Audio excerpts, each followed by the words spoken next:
The other game that kind of took center stage in the afternoon slot, and this one was a bummer for me because I thought the Browns would give me more than they did. And they never kind of went away, but at the same time, the Patriots felt like they were in control the entire time when they got out to an early lead, was New England Patriots. And they continue their dominance across the AFC for sure.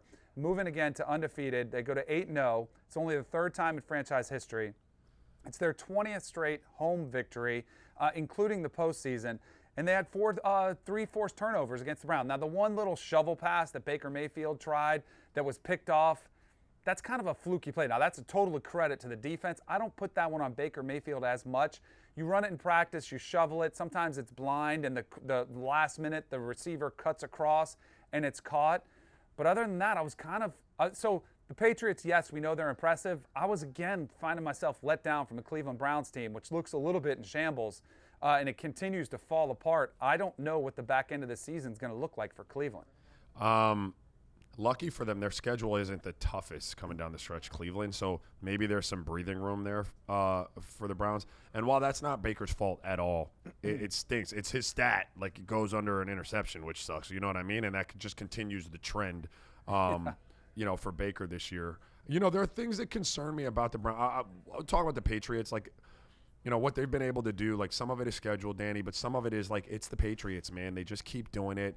And Bill Belichick with 300 wins, like, that's over the course of like, you know, different players and different generations of players, and being flexible enough to change your style and be able to keep up with times, and you know, there's something to be said for all of that. But the Browns, it's the same things that give you pause, right? It's turnovers, yes, but penalties, man, a lot of penalties. They're like the most penalized team, you know, in the league, and I don't know how long, but and those are disciplinary things. Those are cultural things. Those are things that you work on and you try to, you know, button up when you have a good coaching staff. If you don't think that you can live up to the hype as a team, at least we're going to be disciplined. At least we're going to go out there and not shoot ourselves in the foot. We're going to give ourselves the best chance to win. And they continue to do just the opposite of that. The fourth down play, like the punt, not take a timeout. Then I'm going to, you know, take the 5-yard penalty, still not take the timeout, and then we're going for it after we were just going to kick it. You know, like, it's just screams of dysfunction, Danny, and someone doesn't seem capable in Cleveland. I'm not blaming the players on this.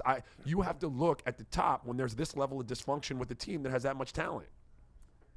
Yeah, Freddie Kitchens, it does look like he's in over his head. Like, and that was the one thing that people kind of started to pick up on when they traded for Odell, and they're like, okay, this is a really talented team.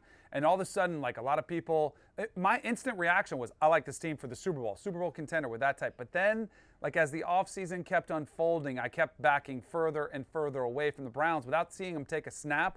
Just when you started to look at the most, you know, the head coach is really an important job. And they have been up and down. They've been undisciplined, as you mentioned. And now, even after the game, there was some interesting comments from Baker Mayfield. He called out his own team, said, hey, there's a lack of discipline. Somewhere it needs to start. It needs to start at the top. And you kind of feel, you think maybe he's talking about himself, but he also is talking about the coach.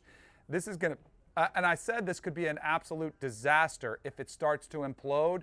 You're starting to see that implosion where I wonder how this team handles it moving forward. Is there sort of a mutiny in the locker room against Kitchens? Are there factions that start to show themselves? Because that's what happens on a team that's really bad and starts to, you know, unfold this way, and they're immature. That's what this team is. They're very immature. So it'll be something interesting to watch unfold as the rest of the season unfolds. The other thing with the Patriots going undefeated, they're not the only ones. As the San Francisco 49ers, they get to undefeated as well. They go to 9-0 on the season, beating up on the Carolina Panthers in a thrashing. That, to me, was a big, like, kind of coming out party for them on the scene, because I thought the Carolina Panthers were a pretty good team. They've been playing better under Kyle Allen, but the 49ers, led by that defense, I think they might be scarier than the Patriots because they've been doing it against better teams than the Patriots have. I don't know. Look, if you give me – all right, so first of all, it says the Niners' opponents here played – their win percentage is 37%. That's 29th in the league. Their remaining schedule is the second hardest in the NFL. So maybe New England is one of those couple teams that's had an easier path than them, but they both have relatively easy paths so far. That's not to take anything away from San Francisco. I really like the way they play. I like the way they run the ball. I still, Danny, if I'm being fair, I don't know that Jimmy Garoppolo is that guy. Like, when I watch their games, they don't seem to ask him to do too much, which is fine. Like, I'm not saying you do when you're this good of a team, but I just haven't seen him, like, just straight take over a game a la, like, Brady in his prime or Aaron Rodgers or Patrick Mahomes. But that's neither here nor there. If you made me pick which one of these teams I'm going to go with, it's going to be the Patriots, dude. That's a no-brainer, and there are two reasons. It's Bill Belichick and Tom Brady. Like, I'm taking what I know, right? Like, it's a remarkable story out there in San Francisco. I applaud it. Like, I'll tune in to watch your games. But you're making me pick between them and something that I've seen for over a decade that's tried and true. I'm going with Bill and Tom. I would too. If you had me put money on one, I would absolutely go with Brady and Belichick. That combination has been so good for so long. I'm with you on Jimmy Garoppolo. He kind of reminds me at this point, sort of like Dak Prescott. Like, if you put him in really good situations, he can absolutely win you games. But we've seen Dak Prescott, what happens if you take away Ezekiel Elliott.